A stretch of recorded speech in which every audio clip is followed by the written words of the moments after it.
Are you ready live? All right. Welcome everybody to the first Branding and Design Committee. Since we don't have a chair elected yet, that will be an action to take today. I will start off this meeting and some of the procedural items. First thing is to take a roll call. So, Brett Marchi, please speak into your microphones as you kind of respond so everybody can hear you. Push the little button. There you go. Yeah, there you go. I know. Let's get used to it. So I'm here. thank you. Esther Bates. Here. Thank you. Jennifer Dryden-Hess. Here. Helena Viluda Kazmierzak. And Renee Kerskov. Here. Okay, everybody's present. Would Brett Marchi please lead us in the Pledge of Allegiance? Oh, boy. Got to push the button. Okay, I usually follow along with this, so don't fault me if I miss a few things. I pledge Allegiance to the flag of the United States of America and to the republic for which it stands, one nation under God, indivisible, with liberty and justice for all. Thank you. So another procedural item that we need to do is to have you all take the oath of office. With that, I'll make one comment about a request from Jennifer Dryden-Hess that her company requires her to get a clearance before she can take the oath, and she wasn't able to obtain that on time for today, so she won't be taking an oath for today and won't be voting for today, but she's here and present. So everybody else, you have on your desk this document, so I would like you to repeat after me. You can follow along as you go along. So everybody, please raise your right hand and repeat after me. I state your name. Brett Marchi. Do solemnly swear to affirm that I will support and defend the Constitution of the United States of America and the Constitution of the State of California against all enemies, foreign and domestic. Please repeat. I swear That I will support and defend the Constitution of the United States of America and the Constitution of the State of California against all enemies, foreign and domestic. That I will bear true faith and allegiance to the Constitution of the United States and the Constitution of the State of California. That I will bear true faith and allegiance to the Constitution of the United States and the Constitution of the State of California. That I take this obligation to freely, without any mental reservation or purpose of evasion. That I take this obligation freely, without any mental reservation or purpose of evasion. And that I will well and faithfully discharge the duties upon which I'm about to enter. And that I will unfaithfully discharge the duties upon which I'm about to enter. All right. Thank you, everyone. Congratulations for being on the Branding and Design Committee. Please sign the form and just leave it before you leave tonight. All right, so now we are moving on to our next item, which is electing the chair and the vice chair for this committee. So this would be, you need a majority vote of 3. Any one of you can nominate someone or nominate yourself, and then we'll see and make that motion, and then we'll see if there is a second for it. So would anybody like to make a motion for a chair of the committee? Oh, there we go. I'd like to make a motion to nominate Rennie for chair. Okay, is there a second? I second that motion. Thank you. Let's take roll call. Brett Marchi? Is there a discussion on this, Zena? I don't know. You can, I don't yes, know. If of course. we don't, I'd like to make sure that our proposed chair is. Yes, in agreement. Yes. Sure, that's okay. Okay. Brett Marchi said yes. Esther Bates. Yes. Jennifer will not be voting today. Helena. Yes. And Renee. Yes. Passes 4-0. Thank you. So we have a new chair. Now we need to elect a vice chair. Would anybody like to make a motion for vice chair of this committee? I motion we elect Brad for the vice chair. Is there I a second that. Okay, any discussion?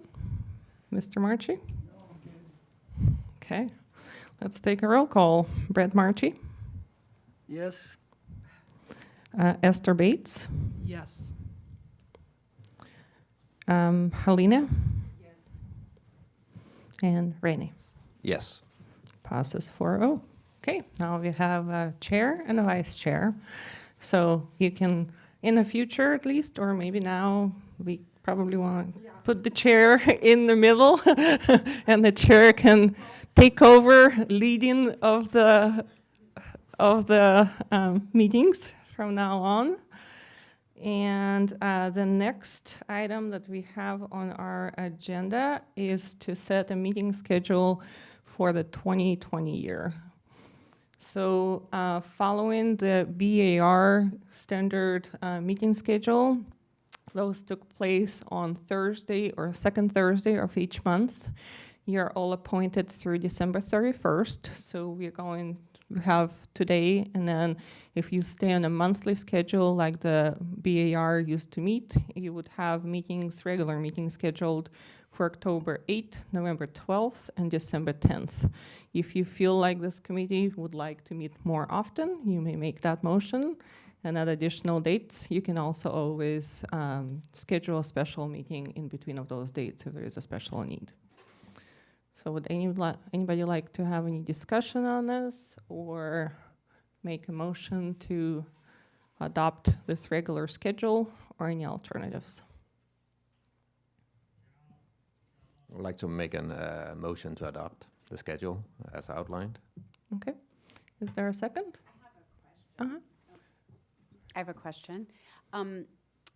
Is there anything coming up from the council or the planning commission that would seem out of sync with that schedule? So in other words, should we have some, meet more frequently or change that order so that we are meeting in advance of some other important meetings that are already on the advance calendar? Right.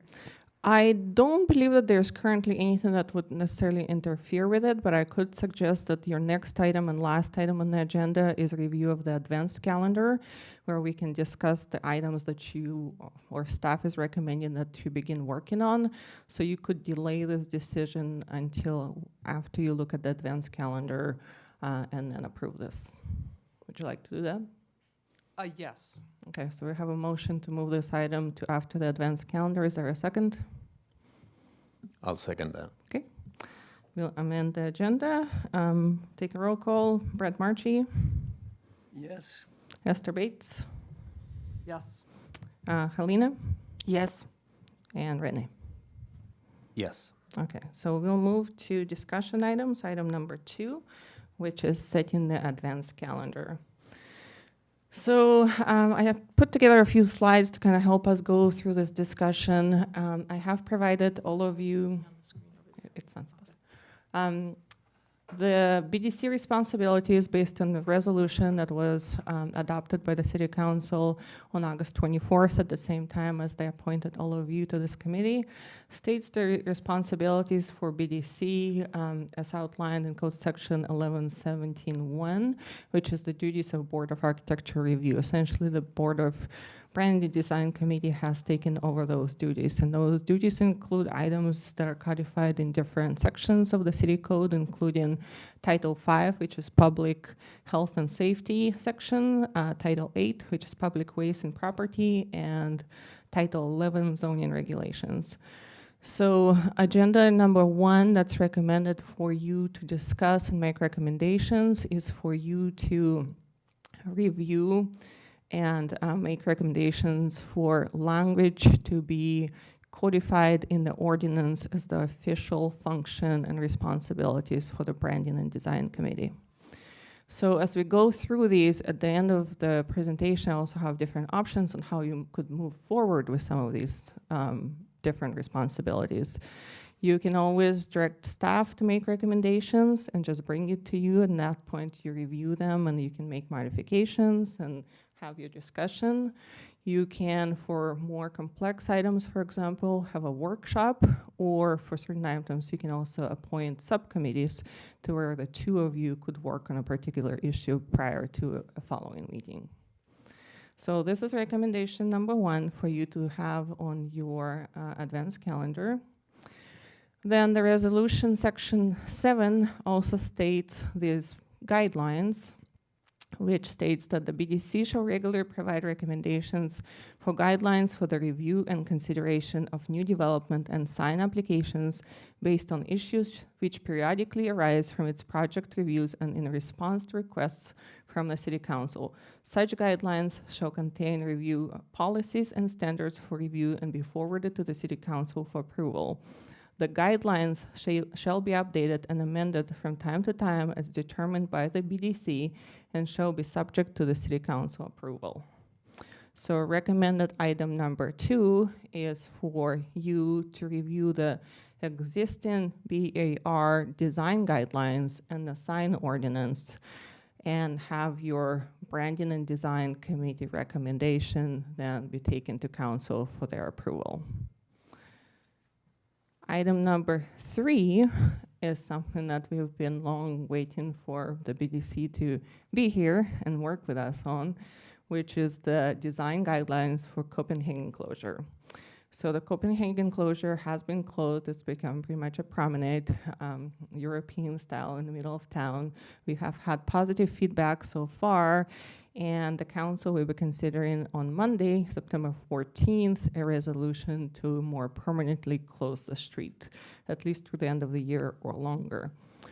So with that, we are looking for recommendations, and resolution section 8 actually allows the city manager to make requests of you to make certain determinations on branding and design. So this is one request that I would like to make of you, to create your recommendations for branding and design for the Copenhagen Street promenade closure.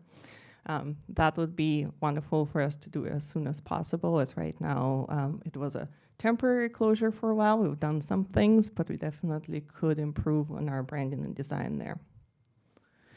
And then the last item for consideration was something that the council discussed as they approved a license for the Solvang trolley under the city ordinance for animal drawn conveyances. There's a section in that ordinance that talks about the motive and the look and the feel of such a business. So another request of the BDC would be for you to review that section and to make recommendation for any amendments to that ordinance, as that item will be also coming back to council for additional recommendations that they make to possibly look at it from 1 to 5 years. But that there's an interest in diving into the motive concept of that ordinance. So those are the 4 items that I have for you to consider setting on advanced calendar. These are the kind of the ways in which you could work through these items that I'm suggesting: to designate a subcommittee for certain items, to schedule a workshop if you need more discussion or presentations, or on certain items you can direct staff to bring recommendations and a report to you that you can discuss and then make your recommendations to. So the way I've scheduled the recommended schedule so far is for you to address on October 8th the BDC responsibilities language for the ordinance codification, so we can make the Branding and Design Committee all the way codified and formal in our city code, to look at the design guidelines for Copenhagen closure, so we can implement those, and the animal drawn convenience licenses.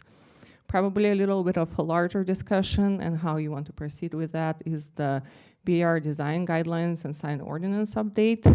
That is separate and distinct from updating the design element which is part of the general plan update. This is the BAR guidelines, which would now be the BDC guidelines. If you would like, though, not to wait till November 12th, you could have a discussion on October 8th, for example, at least deciding and discussing how you would like to proceed with that update. May I just note there is a crossover between a couple of the items, in particular, the animal-drawn conveyance became something where it had signs on the conveyance, which never really got into the sign ordinance.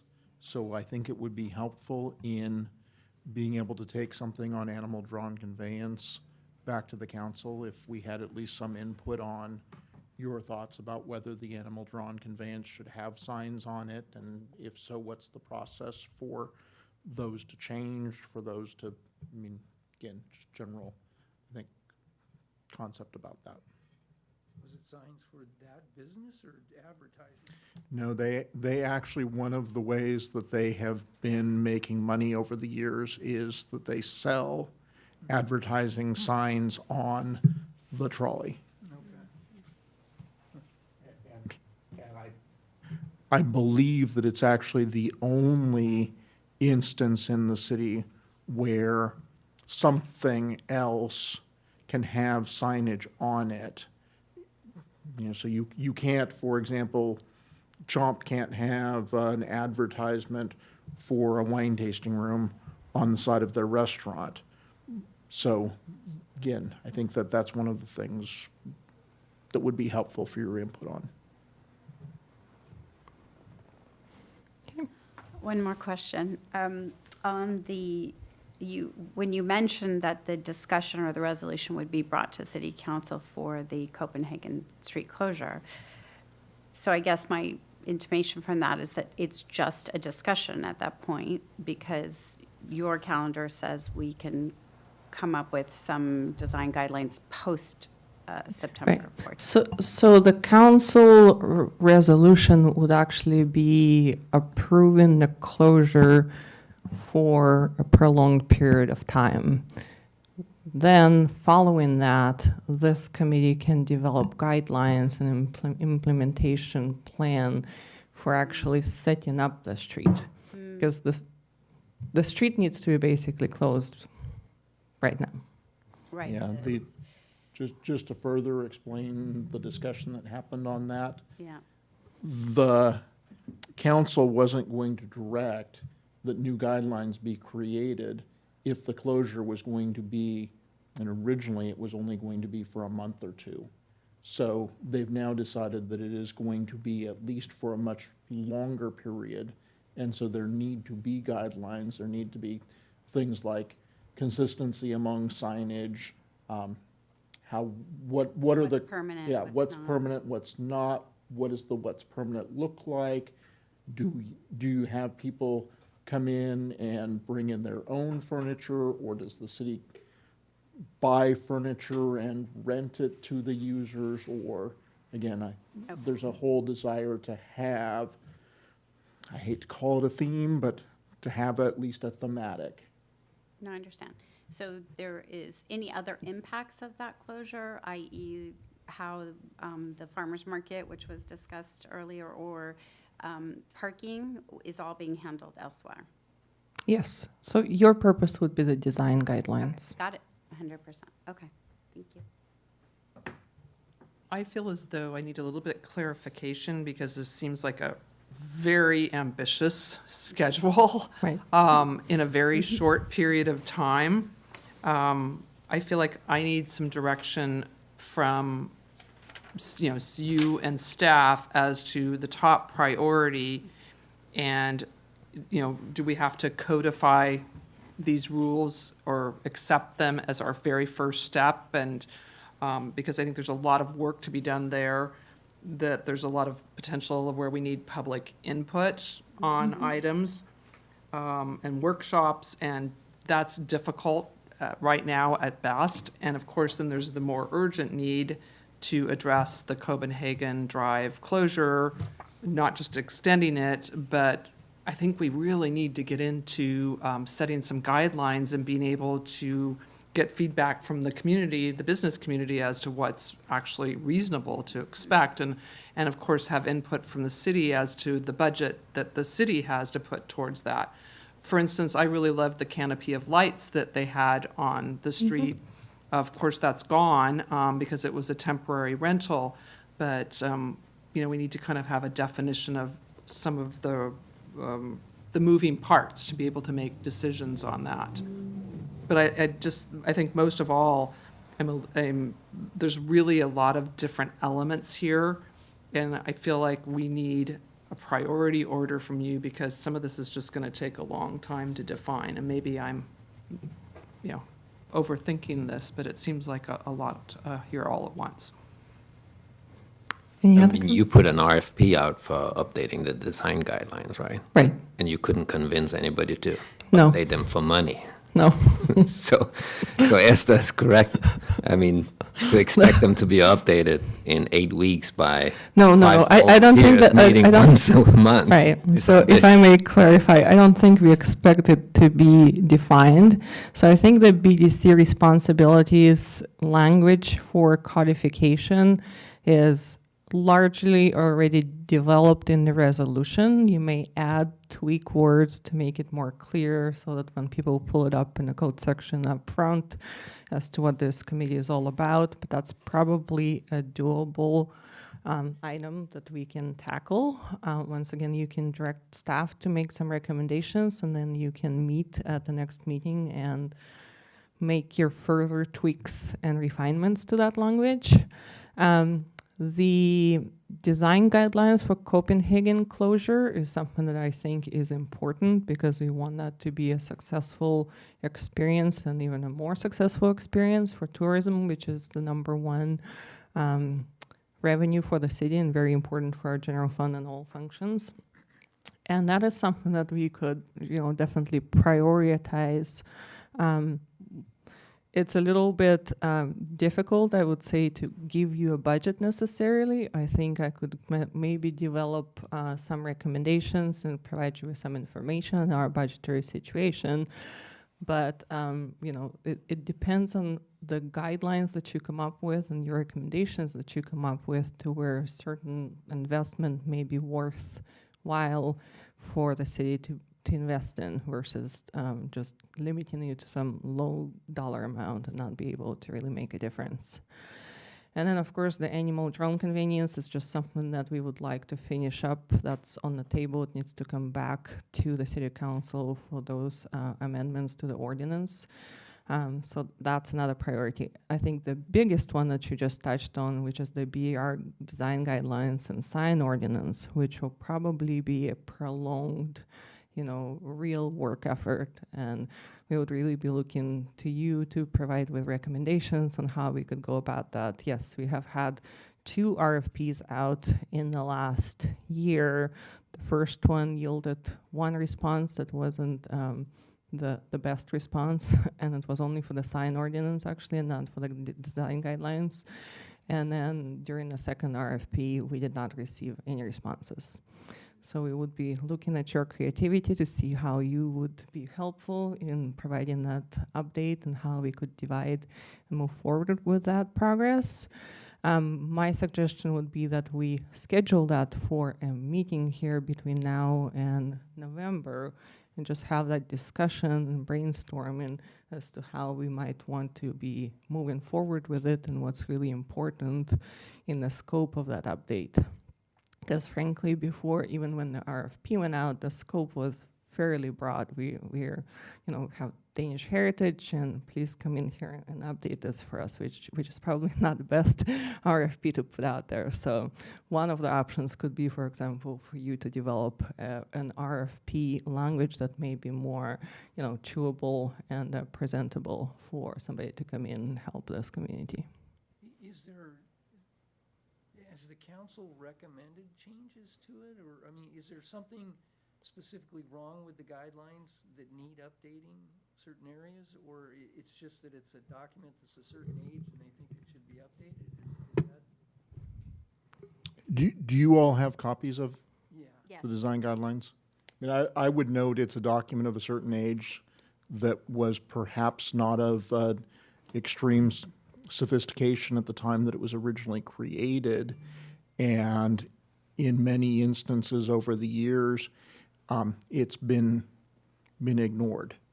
And so it clearly is at a point where we need to have a review of it and a determination that either the things that are in it are appropriately in it and should be followed, or that there are things that, if they're going to be regularly ignored, we shouldn't have them in the design guidelines. Well, I mean, are there specific examples of issues in that ordinance that are not being, Yeah, you can tell when you read it that,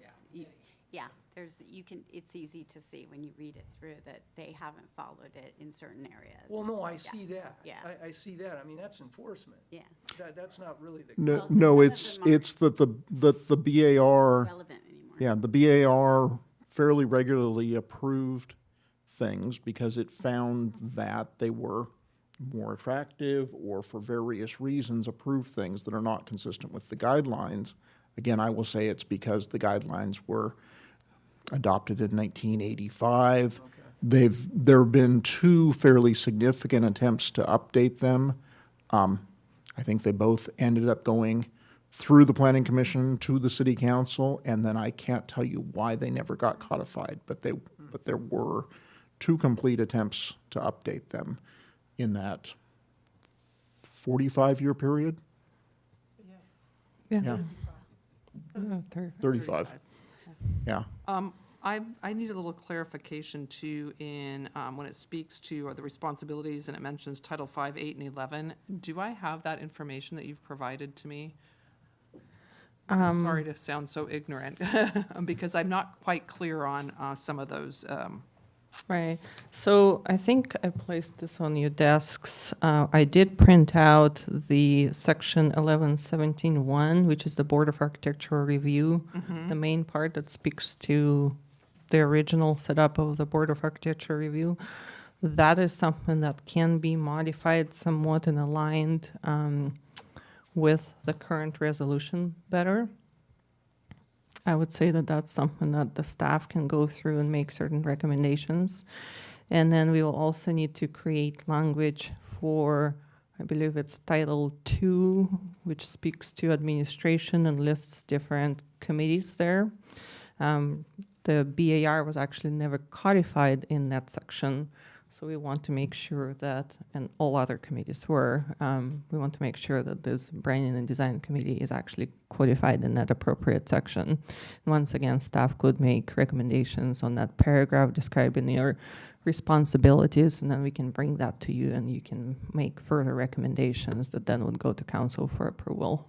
Is that the same as then this is 1117.1, so there's Titles 5 and 8 as Right. well. Do we have the language on I that somewhere? I did not go through those. My understanding and recollection, and city attorney might have more comment on that, is that in different sections in those titles, there are sections that specifically give authority to the BAR, which is now replaced with the BDC, to make certain determinations. So it's kind of throughout all the code. And some of that, we just need to clean it up. It really doesn't need your input. I'll tell you a for example. There is a section on addressing nuisances in the city, and for some reason, rather than nuisance determinations going to the city council, where in fact they must go, there was a provision for the BAR to attempt to take care of nuisances. So that section just needs to come out. Good, 'cause Yeah. I'm not ready to be a mediator No, on that kind of thing. That sounds. So a lot that's more good. one of those two sections. We can do that. On the 11-17-1, I think really this is just if there's something you all see that is glowing in your mind, please let us know. Otherwise, I think that, again, this is going to be a, between Zena and I, wordsmith thing. Just to give you a couple of the things that I want to clarify.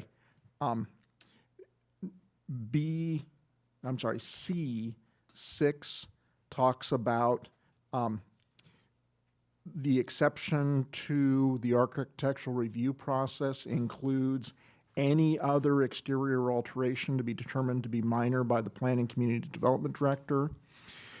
The council, probably 9-ish months ago, provided direction that minor paint color changes to already existing structures, and certain signage were to be those kinds of minor exterior alterations, but that if the planning community development director, who right now actually is also the city manager, wanted to send something to you for your input and review, she could do that. And so we're going to clarify in the D2 section that processing can, in addition to your providing input to the council or planning commission when requested, will include that you'll provide input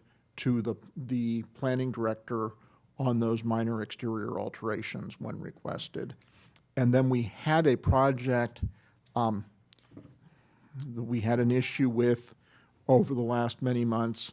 The project had been approved by the Planning Commission with some very specific architectural features intentionally, and then that project went back to the BAR, and the BAR actually changed some of the fairly significant things about the building that had been the reason that it had been approved.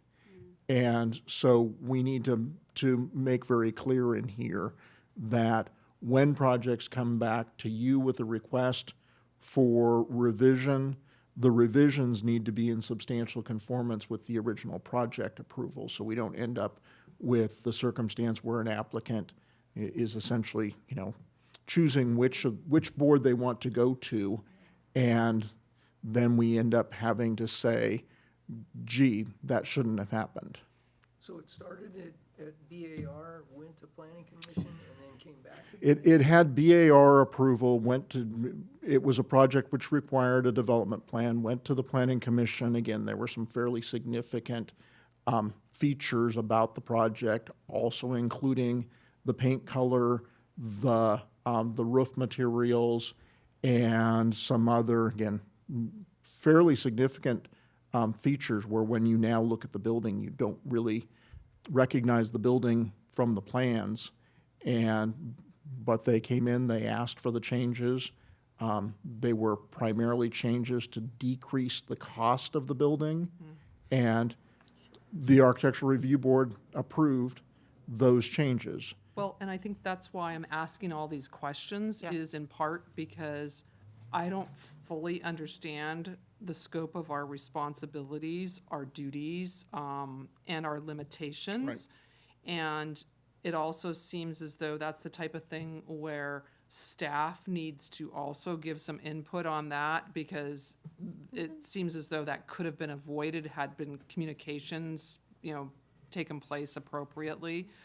Maybe I'm a bit naive about that, but it kind of reminds me of, ask dad, and if he says no, ask mom, or usually it's the other way around. But I really feel as though, as a member of this committee, I really need to understand what we're supposed to be doing and how we go about that. And I understand that that's kind of part of this first step of the process. So I think, I'm Lori Tamura, planning consultant with the city, and been working for about 6 months now, moving projects through the process, and working with Zena and Chip.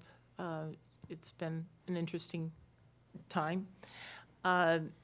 Normally, projects will come to your committee as the Branding and Design Committee for a conceptual review of the architecture before it gets approved by the Planning Commission. Upon approval of the Planning Commission, the normal condition would be get final BAR approval for all the construction details and the colors and the final elements, but the decision should be weighed against what the Planning Commission approved. And the example that Chip is saying is they did get preliminary or BAR review. They went to the planning commission, came back to the BAR, and made special requests. And the consistency between the planning commission action and the BAR action was different. And so we were weighing that issue because they did the right steps. The communication between the planning commission and the BAR fell apart.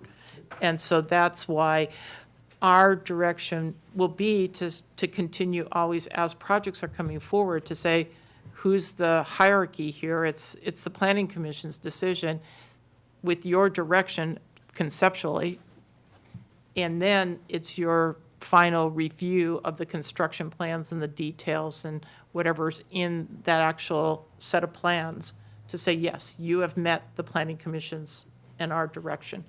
And so, at this point, we don't have any projects that are scheduled to come before you, but now that you're set up, just wanted to allay that concern. I could see it. Good, as we are in a definite learning curve here, so, with many things also tasks to do, so that's good. Yeah.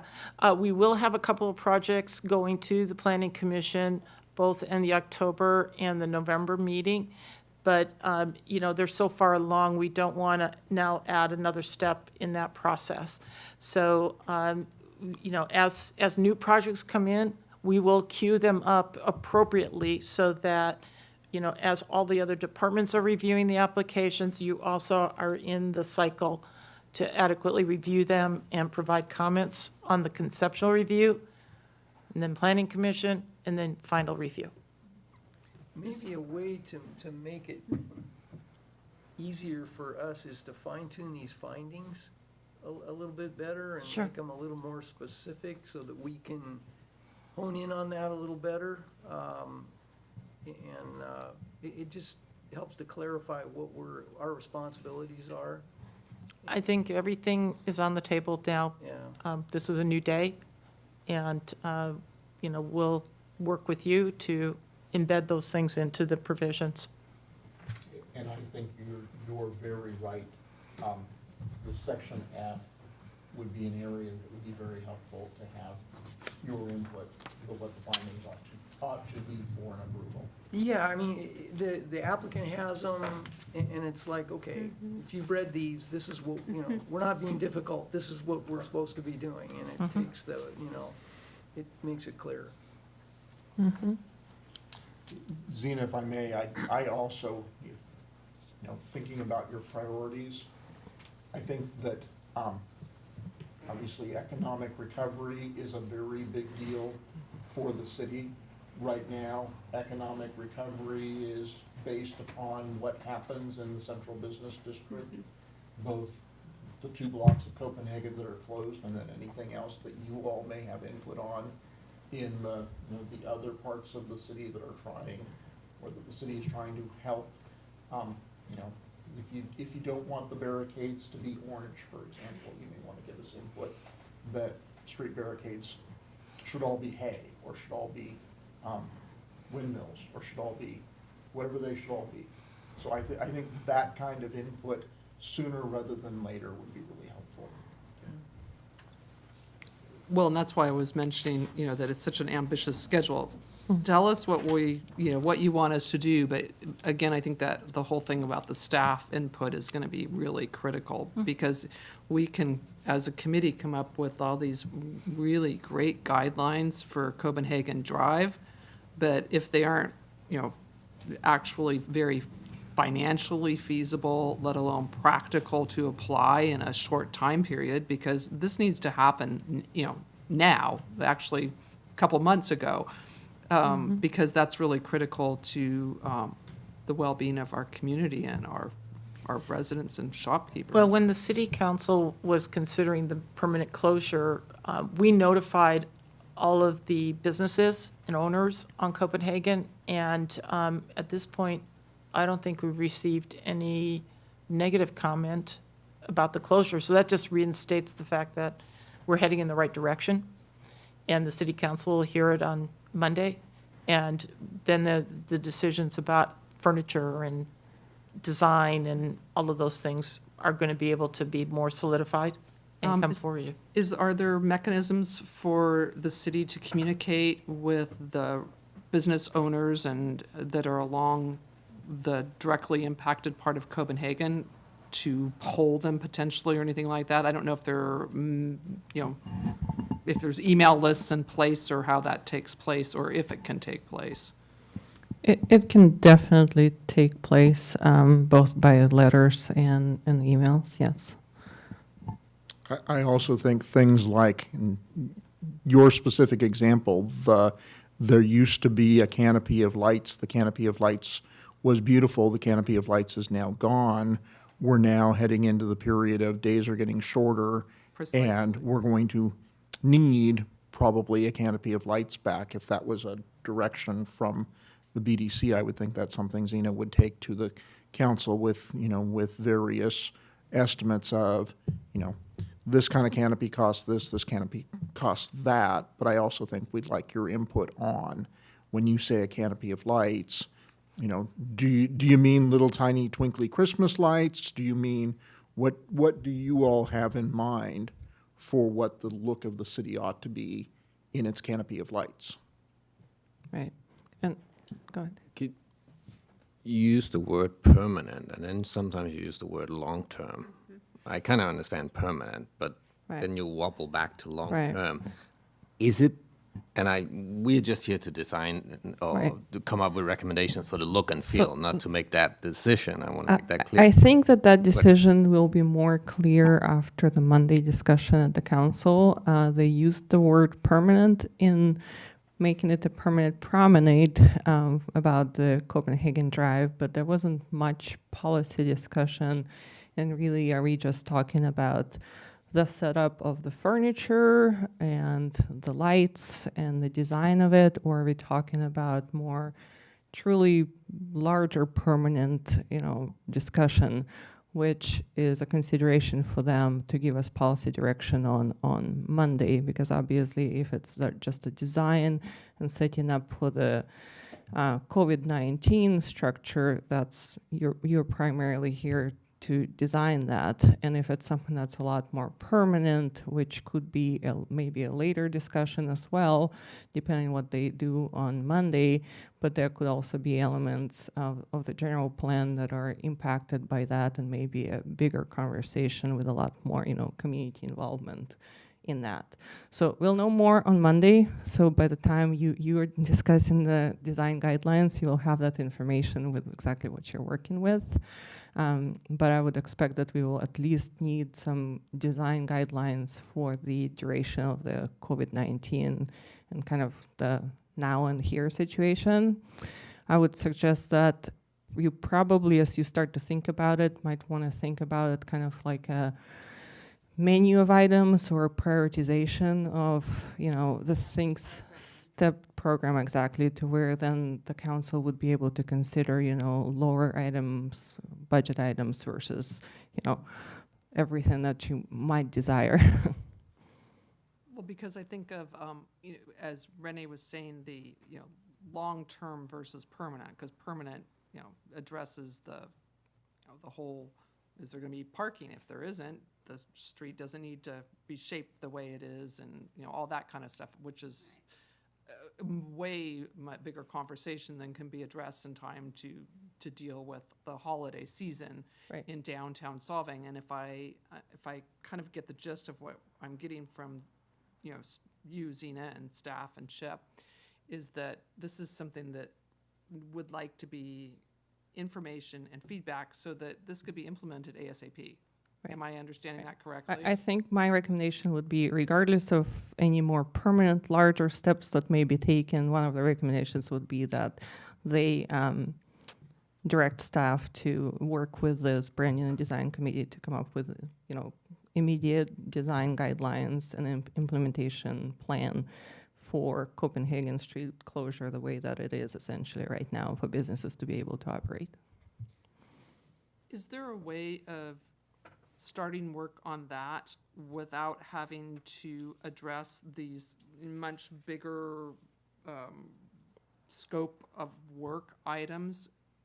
Absolutely. That seems labor intensive to have that done properly too.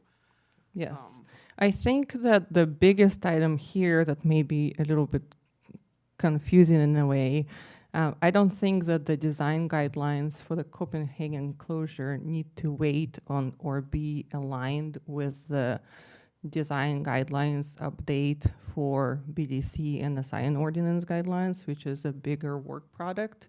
But I think as you can make steps to address an update to the BAR design guidelines and the sign ordinance, that will actually be a very important, helpful step in updating the general plan design element, which is very similar but somewhat different than the BAR design guidelines. My feeling is that the BAR design guidelines were actually updated a little bit later after the design element from 1988 for the general plan. And obviously our consultant, which is right now is being reviewed and selected, will be dealing with the overall general plan update, which has never been done comprehensively for the city of Solvang. So that will be a very substantial effort. And I'm sure that this committee working in alignment with them, focusing on the design guidelines will be very helpful in that process. And I believe that that requires community input, community workshops, and Right, and all right, of that as right. well. So I think that consultant will actually, the scope of that RFP for the general plan update is to spend the first up to 6 months or so, but definitely kick off with the visioning and community workshops process. That is a requirement in that RFP and in that contract, so they can be the mechanism and the professional that creates those workshops, creates that environment, and helps guide the city through that process. And the design guidelines could definitely be one of the first steps that we work on, and we work with this committee as well.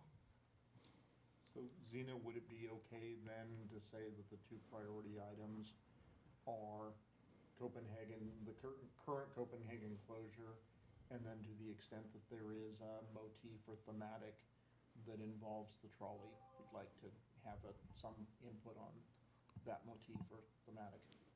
Yes, I agree. I think what I have listed, and it's not pulled up right now, but for October 8th, I think we as staff could bring to this committee the BDC responsibilities, language recommendations, and any recommendations to these applicable code sections that we can tackle between now and then to more clearly outline their responsibilities and to align it along with the resolution, which I see now just reading this section 1117.1 in the resolution, there's some conflicts there that we should probably clarify.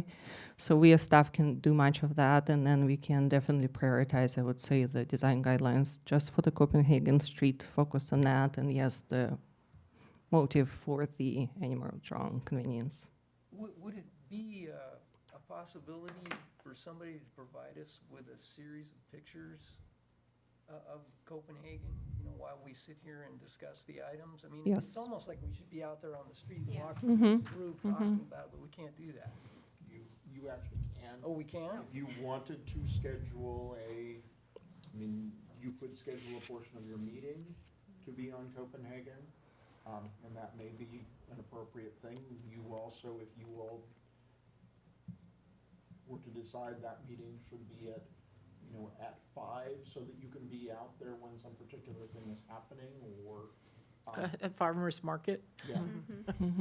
The other thing, and I was gonna kind of do this as a standalone, but I'll be doing for you all an Ethics and Brown Act training at some point in the near future.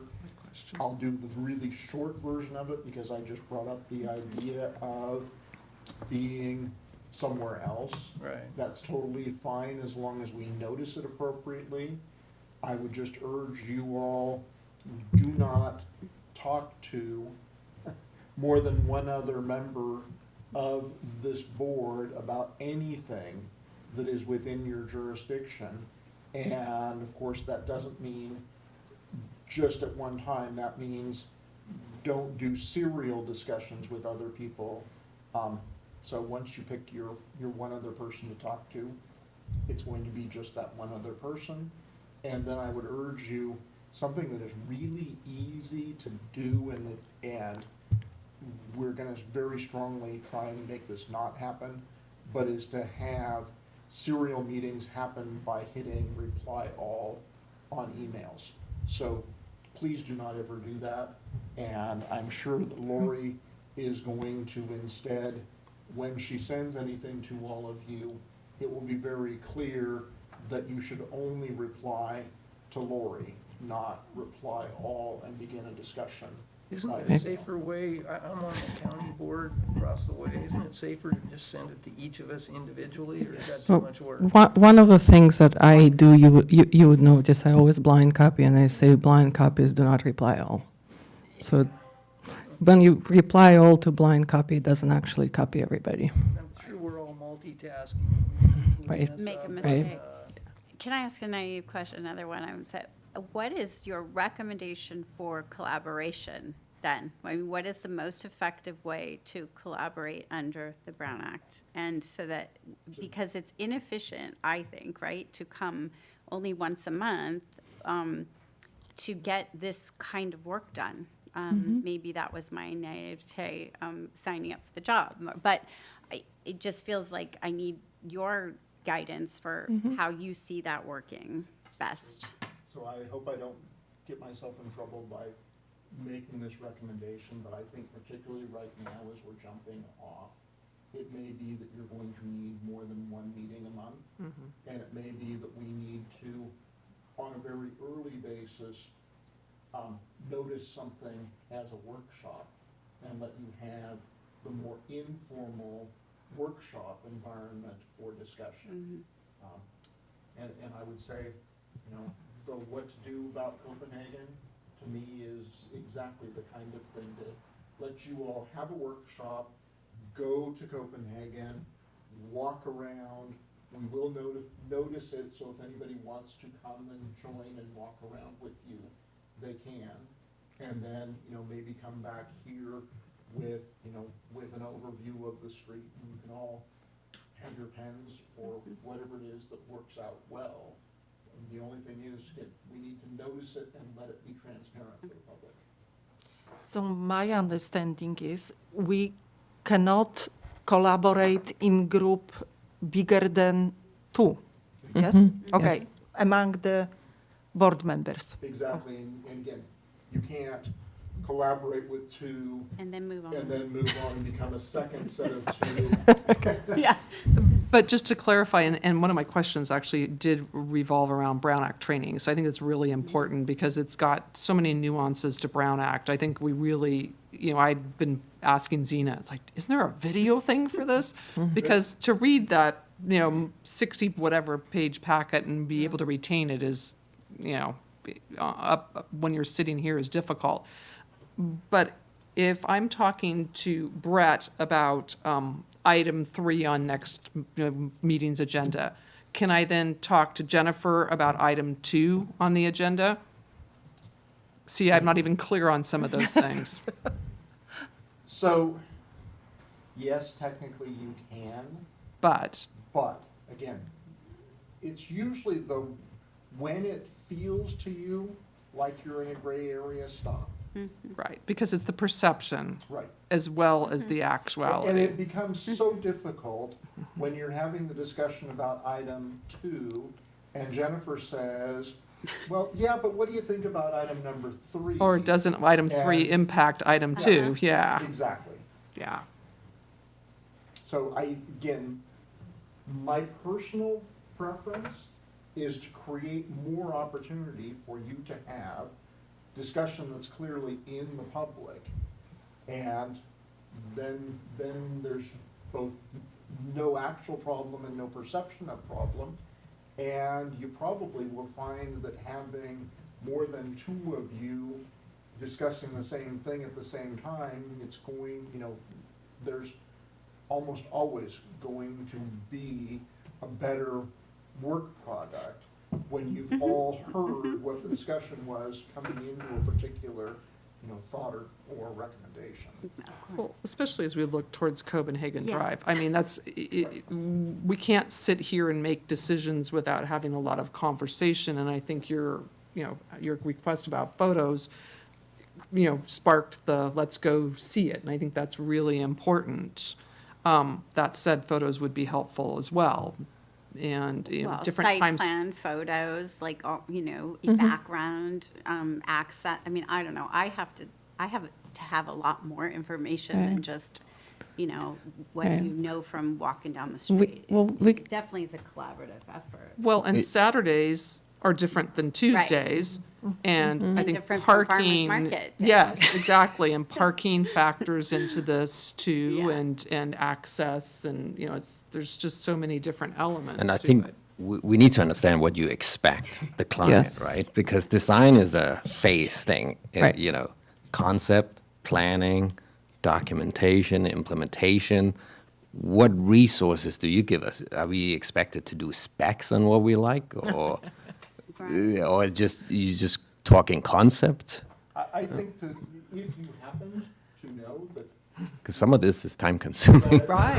Edison bulb A42 is the greatest one on the planet, and you bring in, a drawing of Edison A42, and the entire committee says, yes, that was exactly what we wanted, then staff will go and try and find out how much does Edison A42 cost, and does that fit, within budgets available.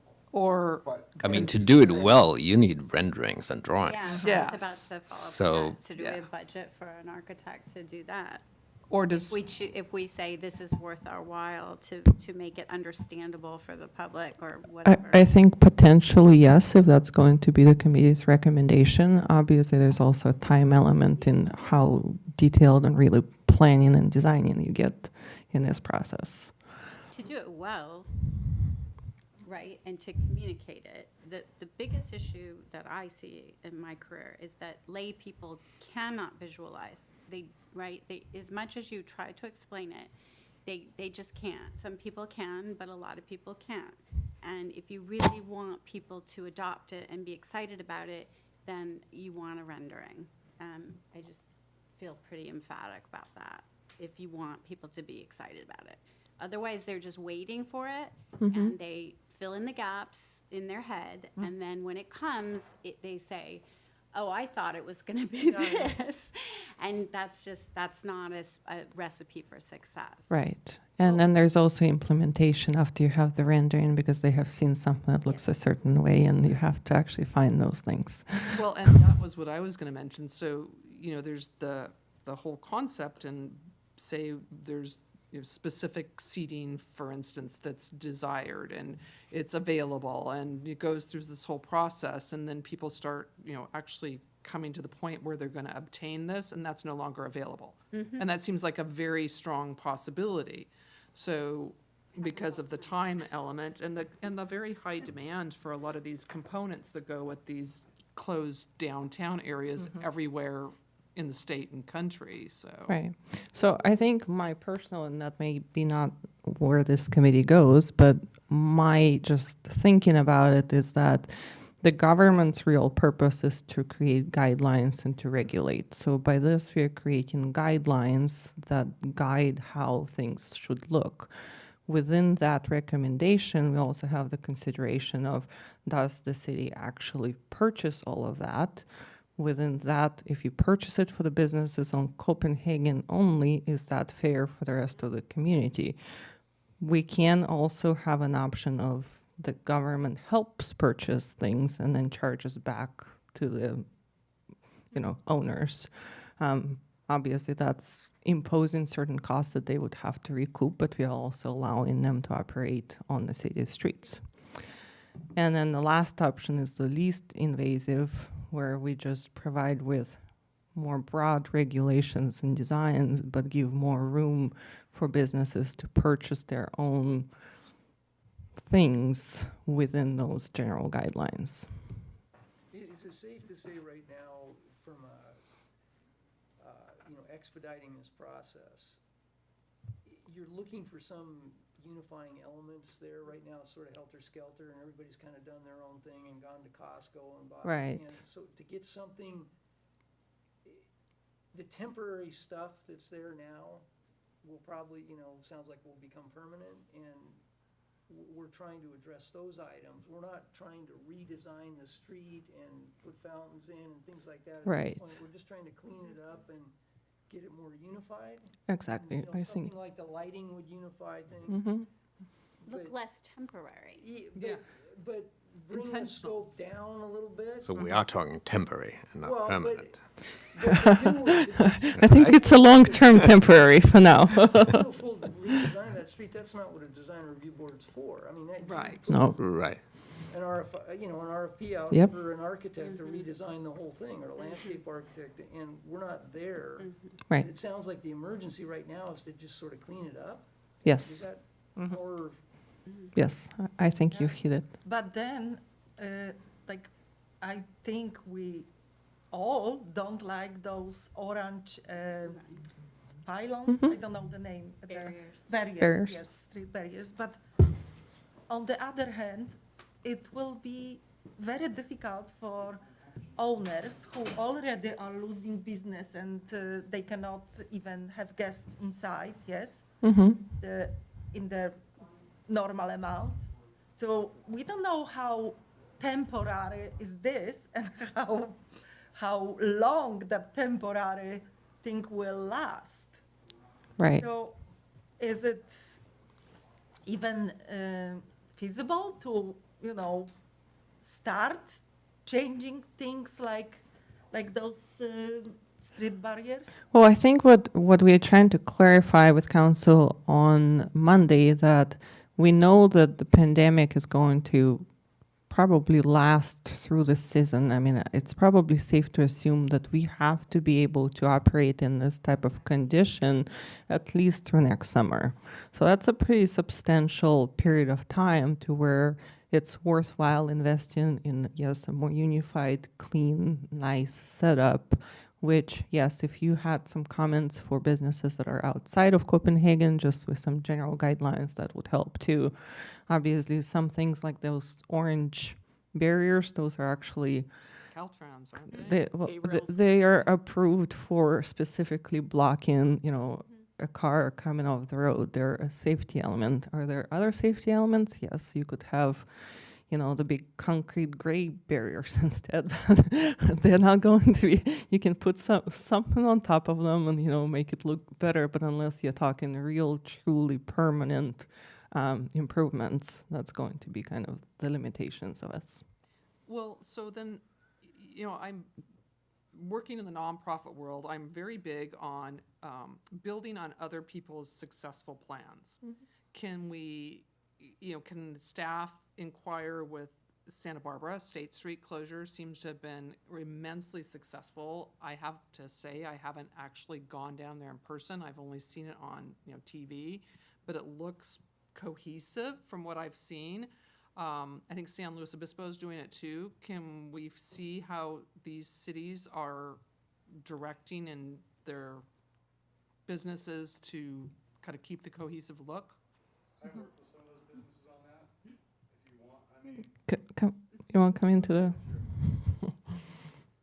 Hi, Jeremy Cable with Isley Events. We did do the string lights over the streets too for you guys, so. But for safety reasons, we needed to get them down because they weren't permanent. But I worked with a couple businesses on it, and it was really haphazard for the businesses. It was dumped on them. Here you go. And at first, a lot of them had different colored fencing and stuff, and they kind of looked at each other and went, you know what, let's all get, the businesses had decided we want it to look cohesive. And they all stepped up and started seeing what each other were doing. And then really, then we even had where the building inspector came by and working with the fire inspectors and made them move a lot of stuff. So a lot of businesses had stuff extended out and then had to adjust it and move it. Some had built up, and they initially didn't deal with the whole handicapped access issue. So now what's happened is now they've ramped them all up so you can have access off the sidewalk onto all those and stuff. So it was pretty it could have been done a lot better. I actually liked what Solvang did because, they at least tried to start with, like you're saying, a cohesive look and stuff.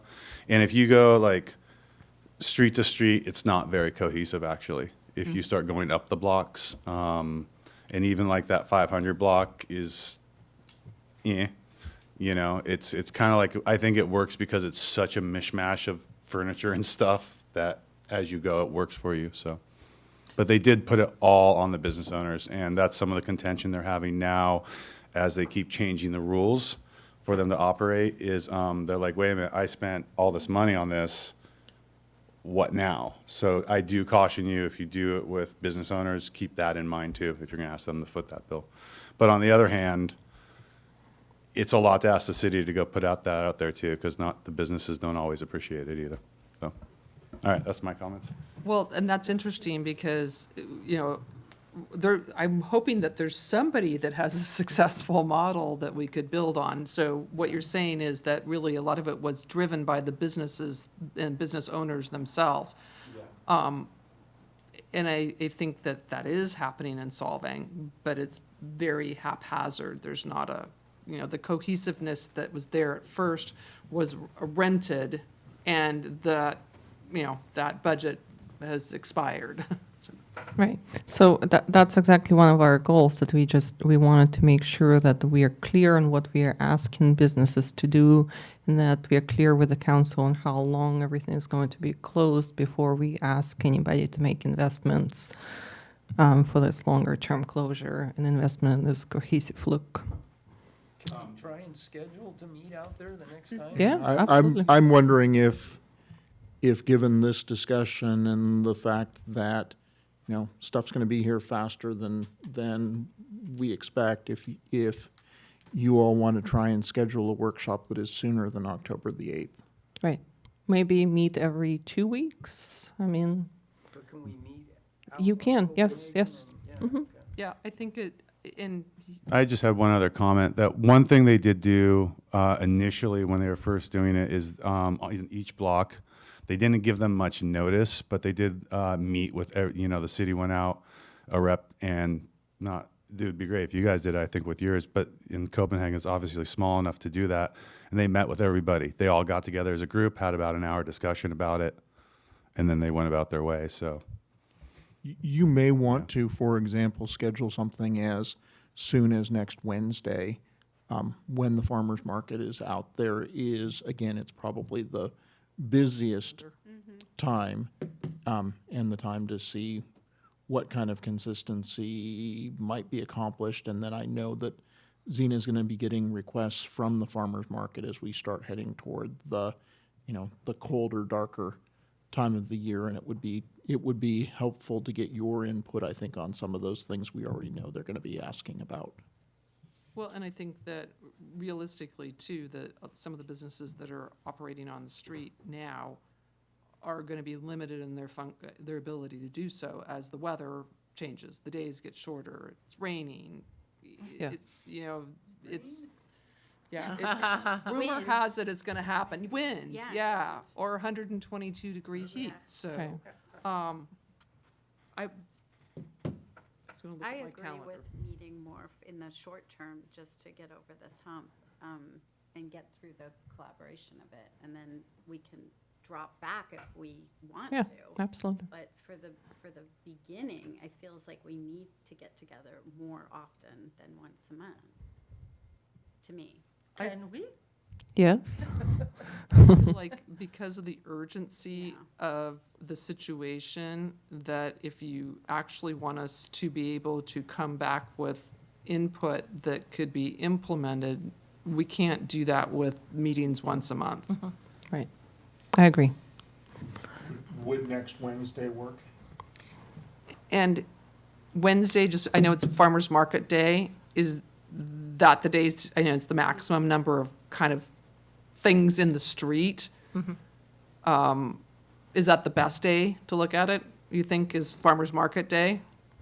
I don't know. It's a little bit different, but it's when most of the things that you would have to accommodate It's the are most there. challenging. Yeah, it's the most challenging day. Yeah. But it's just 1 out of 7, though. It That's is the other just one day. out out of 7, but for any of you who watched the Planning Commission hearing the other night, the farmer's market guy is already asking things like, you know, he'd like to have a mix of having trucks be able to park on the street next to The 10. the tents. He had some other things, and I think it would be really helpful to have your input on, you know, what level of changes, what things do you think are necessary to keep it Solvang, and what things can change, expand, be different. So that will be the first task then. Yes. And I think as you think about it in your design, yes, the realities of the weather might be something that you take into consideration as to what kind of coverings you recommend, because, you know, there could be heaters, there could be covers to where we can still enjoy Copenhagen in the middle of the rain.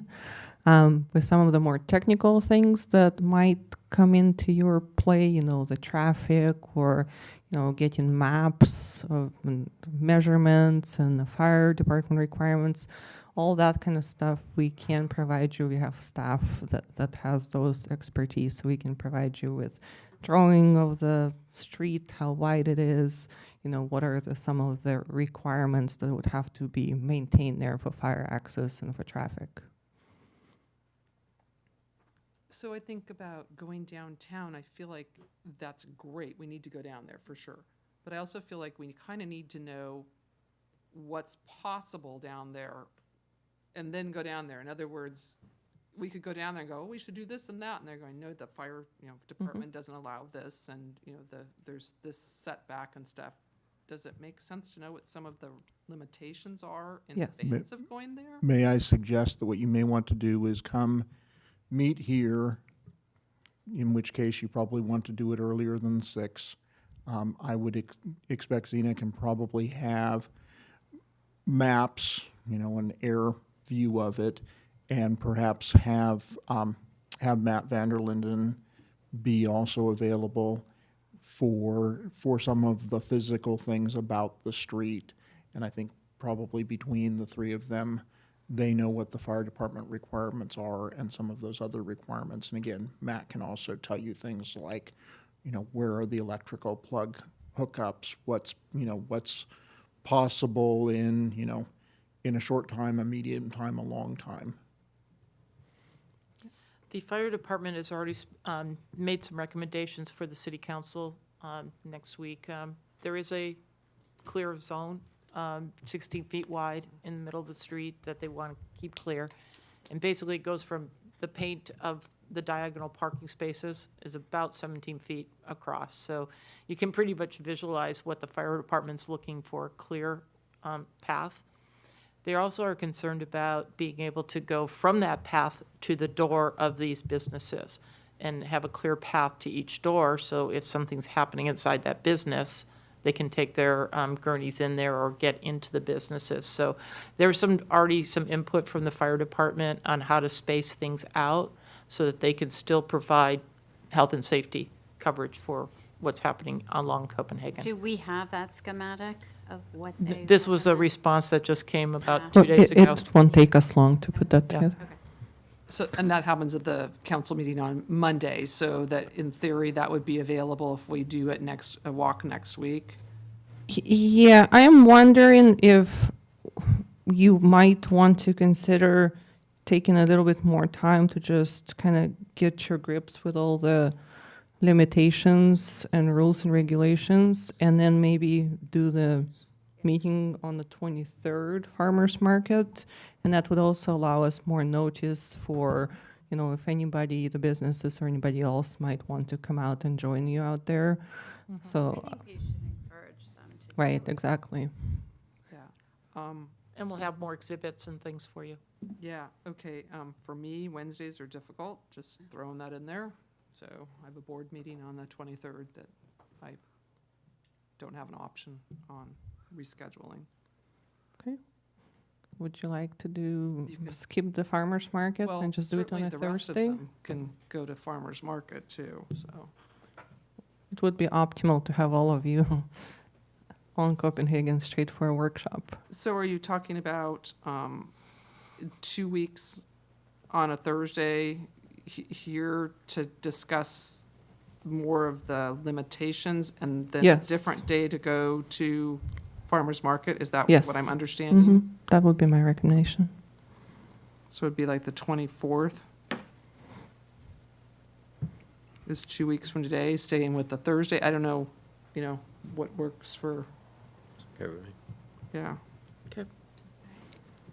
So do we have a motion for scheduling a meeting here on September 17th to go over schematic? So in 1 week or 2 No, I think weeks? that the suggestion was you all could get the schematics and have a discussion about what the rules and Oh. limits are, and then think about. I heard two different things. So Yeah, and if we have an agreement, you can either have a meeting here or you can have the materials sent to you and you can just, respond back to stuff one by one and have more, one-on-one conversations as far as understanding the limitations, or you can have a meeting all together to discuss those limitations. I think let's get the information and then digest it Okay, and then meet in 2 weeks. okay. I mean, that's, Is that, so we have a suggestion to meet in 2 weeks on September 24th then on Copenhagen. And then could we maybe meet at the farmer's market? Can you do the following Wednesday at the farmer's market? I could do the 16th at farmer's market. I could, you know what? I think, can we 16th and just go to 30th? farmer's market alone? Yeah. You all can individually go to the farmer's market, please Yeah. don't run into each other. Okay, You know 6 what? feet.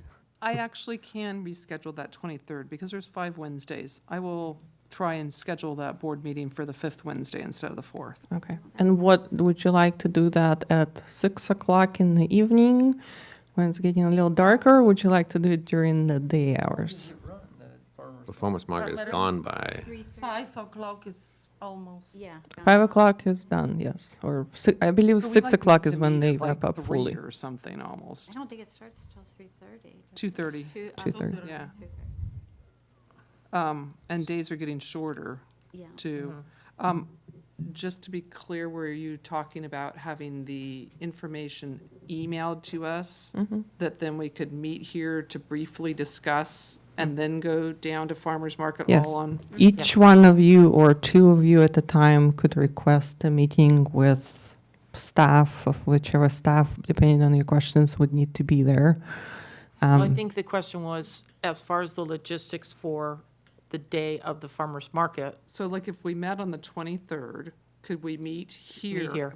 Already received the packets to review it Yes. at our leisure, meet here with staff, kind of go over the limitations and then walk downtown. Yes. And do the farmer's market walk and come back to continue? How late is Yes. the farmer's market going? I think it goes till 6, but it gets dark at the end. Goes till 6, but they start wrapping up around 5:30. Yeah. Yeah, and Getting- traffic dies down after 5 o'clock. So is the purpose to see what happens when the farmer's market is going on? Yes.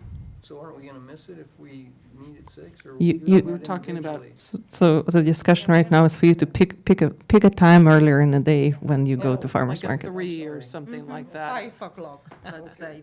So it's not too busy, and then, Well, we have to meet here first, though, to go over regulations. So if we meet at 5, we're going to still get down there closer to 6. Oh. But doesn't it seem like? Yes, To kind let's of- meet at 4 Yeah. or 3:30, if you can. I can, yeah. Is 3:30 in the form of a motion? Would somebody make a motion, 3:30 on the 23rd for your first I'll meeting? make a motion for a meeting on the 23rd at 3:30. Is there a second to that? I second that. Would you like to delay? Mr. Chair, would you like to call the question on that? Which is, will we meet on the 23rd at 3:30 PM? You would call the question Here. and there would be a vote on it. Yes. So, Gina, if you want to call the roll, or it doesn't have to be a roll call, it can simply be. Everybody say aye. Aye. I Aye. So everybody said aye. Would you like to defer the rest of the discussions on setting future standard meetings until that time? Or would you like to adopt the other standard meetings now of October 8th? Every 2 weeks, so that that can be posted online and everywhere to give people some notice. So October 8th, November 12th, and December 10th. You can always add more. I move that we accept the standard, adopt the standard schedule of once a month and adding meetings as necessary. And Okay. keep to the, what is this, the second Thursday at 6 PM. Okay. Is there a second? I'll second that. Okay, everybody in favor, say aye. I Aye. Aye. 4. Acknowledging that we'll probably zero. need more extra meetings, just like this one. Yeah. Right. And would you like to set the advanced calendar for at least October 8th, as is recommended? If we could pull up the presentation to where you would tentatively look at the BDC responsibilities language, the design guidelines after your original discussion on the 23rd, and some recommendations for the animal drown convenience licenses. I think that's too many items. I don't know if we can Okay. address all those. Am I, You can, you can modify if you would like to drop something off of that. Obviously, the ask on the manual drunk convenience licenses is regarding the motive of that item, and if you don't make your recommendations, it would potentially be slowing down our progress and bringing that ordinance back to the council for consideration. is it urgent? It's just pending. It's unfinished business. It's unfinished business, to where it would be advisable to definitely finish up that ordinance and to actually have a finalized contract with the business Can we based on discuss that it now ordinance. to get it out of the way? I don't think we can because it's not on the agenda. Okay. So, again, when we deal with that, are there specific issues that have come, you mentioned the signage, and that they're advertising. So are there specific negatives that have been brought up that we're to look at and go, yeah, we can address these? Or is it, we're just gonna look at it and decide whether we like the way it looks or not? Why are we involved in this, except aside from the signage? So I'll tell you, for example, the existing ordinance calls for the conveyance to be a Northern European small village. Danish style. Yeah, I mean, I don't even think it says Danish. I think it says Northern European small village. And I think that you guys are probably, I think the hope is that you're gonna be more the arbiters of what does Northern European small village look like? And if you said it looks exactly like it looks right now, that would be good to hear. If instead you think that it should be orange, or it should be that those words mean something else, or that consistent with the motif of Solvang moving forward, in fact, it should be Copenhagen-esque or some other term like that, rather than small village Northern European. I think that would be helpful to know. Zena, is that guidance we want? Yes, I agree. I think to your question, I don't think the council, or the council definitely as a whole, has not made any specifics request as to what the motive might be different like, but that section is difficult to interpret, which is why it's usually not very well interpreted in the review of those licenses, because it has that very broad language that is not very helpful for council approving that license then to apply. So we would be looking for that clarification from you as to what that motive actually should look like. And I think when we have it agendized, and I'm now starting to get to the point of being uncomfortable about the depth of discussion we're going into, on something that's not agendized. But again, Zena will provide you with what the language is in there that we need some guidance on. And You'll and we'll have that also provide, before you're being asked to give Well, guidance. And we need staff direction on this. Don't we need Yes. staff input, staff recommendations? That's why we can't really keep talking about things Right. that aren't on the agenda. Well, let's Right. just hypothetically say an issue of something like that. There's been discussion that's bringing this up for us to review. And I'm just curious, is there a list of things that, You will, when we actually agendize Okay. it, to have the All right. discussion, actually get a complete staff report that will have. with that photos background. and, Yeah. and comparisons. okay. Okay, Perfect. that's- That's all I was. So, Okay, Yeah. so if that's the goal of that meeting, is to receive that information and not to make a decision that, well, You'll depending, receive that information probably at least 5 days in advance of the meeting. okay, but we won't have Yeah. met. But you will have a chance to look at those, develop your questions, and again, we're Yeah, reaching the that's- point, this was supposed No, to I be a know, meeting I understand. to decide, who the chair is and set future agendas, and we really can't get into the future agendas. No, so my recommendation though is that if that was on there. Yeah, can we get, That it's a. can you get the slide again, please, Jeremy? That it would be a preliminary discussion, maybe discussion one, not Right. necessarily final. Well, if the staff, this is just to set priorities so that we, our staff, know what we can work on to bring back to you at that meeting. We may, as staff, feel like we have some recommendations we would like to put in that report and put in front of you.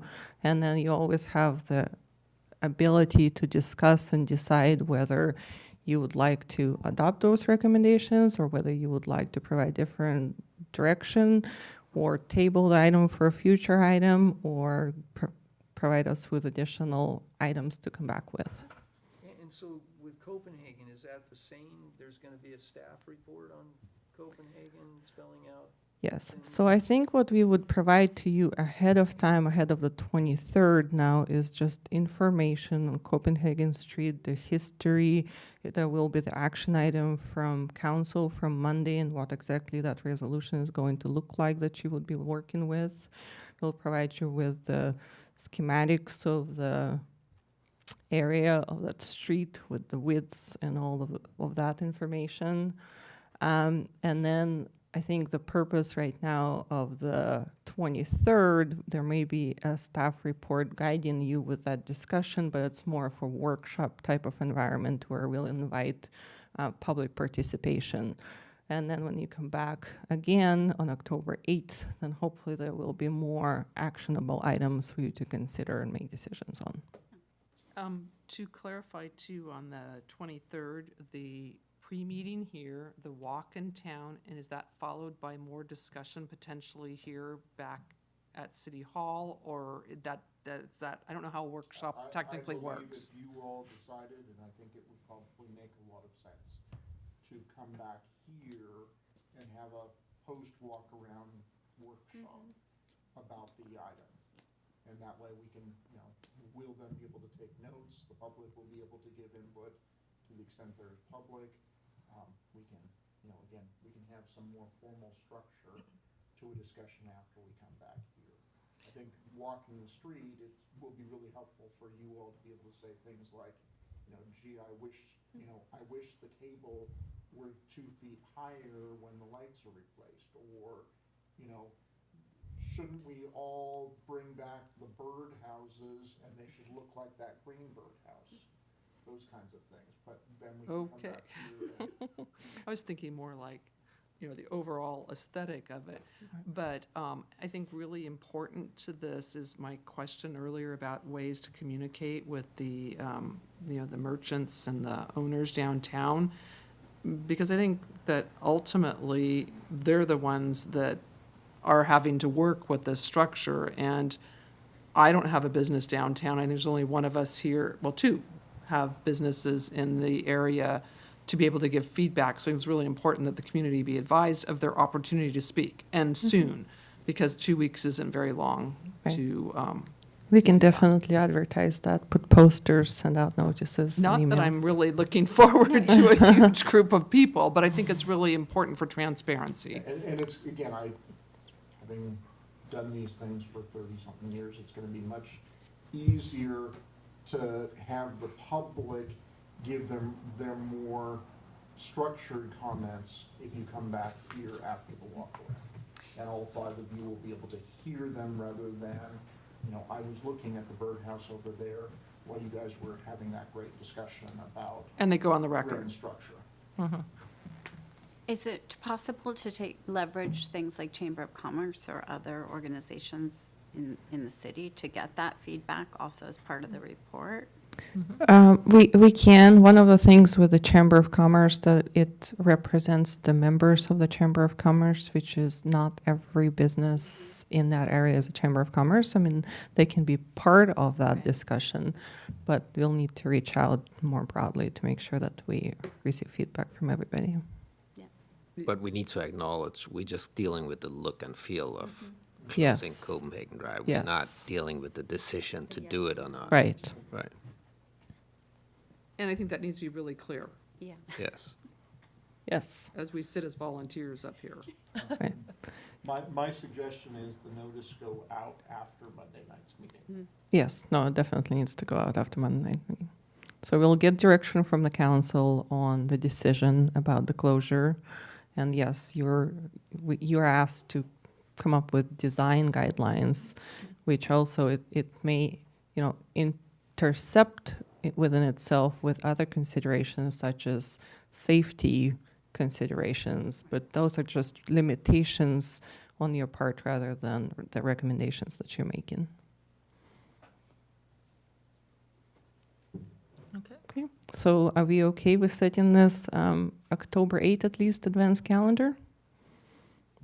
Do we have a yes and a second and an aye? Yes. Well, yes. Okay, everybody in favor say aye? Yep. With it, yes,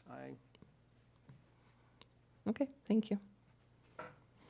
I think that is all that we have on the agenda. Staff doesn't have any additional comments right now. So if you like to, unless Lori, you have No, something? the only comment is, right now, I'm here on Mondays and Thursdays in the office, and every other Tuesday. And so if you have any questions, or you can email me, if you're looking for regulations or anything between Sina and I and Chip, we will provide the information to get you up to speed. Tell me, Lori, again, your title? Planning consultant. Okay, consultant. I was trying to remember. Thank you. So September 23rd, 3:30. Then September 24th, 6 o'clock, or No. that, September 23rd, 3:30, meet here. yeah. We'll be followed by a walk to the farmer's market and reconvene back here for discussion and public comment. And then the next meeting would be on October 8th to discuss these 3 different items. Okay. Okay. Mr. Chair, would you like to call the meeting adjourned? Would like to call the meeting adjourned. Thank you. Thank you, everybody. He needs his gavel.